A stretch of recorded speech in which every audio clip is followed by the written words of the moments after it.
ఇందుకు వేసిన hi friends, పచ్చి కొబ్బరి అండి.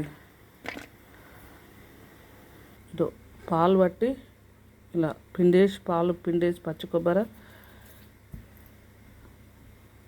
ఇలా కొబ్బరి నూనె అండి. కొబ్బరి పాలతోనే కొబ్బరి నూనె తీసిన ఇంత వచ్చిందండి. రెండే అంటే ఒక్కో కొబ్బరికాయకి ఇంత వచ్చిందండి. పాలు పట్టి దీంట్లో పోసి ఉడికించి ఇక అది ఉడికిన కొద్దీ అవే వస్తాయి అన్నట్టు. ఇలా కొబ్బరి నూనె మన చేతులతో చేసుకున్నది ఇంత వచ్చిందండి ఫ్రెండ్స్.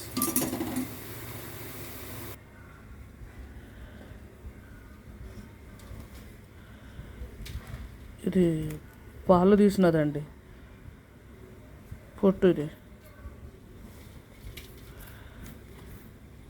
కొబ్బరి పాలు అది.